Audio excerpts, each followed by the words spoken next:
7 অক্টোবরকে কেন্দ্র করে ইসরায়েলে 135টি ক্ষেপণাস্ত্র নিক্ষেপ করেছে হিজবুল্লাহ ও হামাস যোদ্ধারা।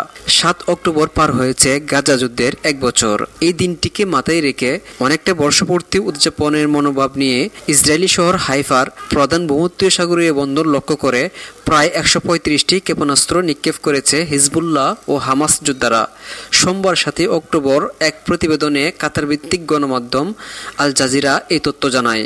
প্রতিবেদনে বলা হয়, হাইফার বিভিন্ন অবৈধ বসতি ও সামরিক ঘাঁটি লক্ষ্য করে স্থানীয় সময় সোমবার বিকেল 5টা পর্যন্ত ক্ষেপণাস্ত্র হামলা চালায় সশস্ত্র সংগঠন দুটি।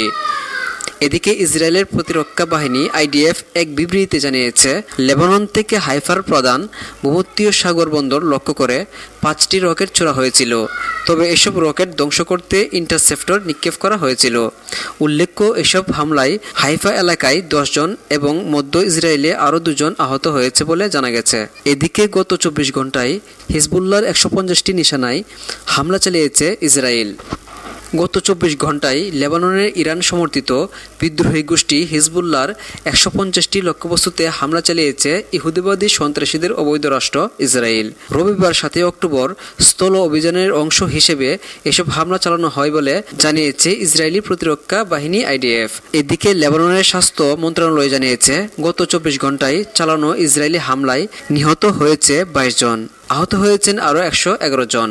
স্বাস্থ্য মন্ত্রণালয় আরও জানিয়েছে, লেবাননে ইসরায়েলি আগ্রাসন শুরু হওয়ার পর থেকে মোট নিহত হয়েছে 2083 জন, আহত হয়েছে আরও 9869 জন। এক বিবৃতিতে আইডিএফ এর পক্ষ থেকে বলা হয়েছে, দক্ষিণ লেবাননের গ্রামগুলোতে থাকা হিজবুল্লাহর অস্ত্র গুদাম, সুড়ঙ্গ ও অবকাঠামো লক্ষ্য করে হামলা পরিচালনা করা হয়েছে।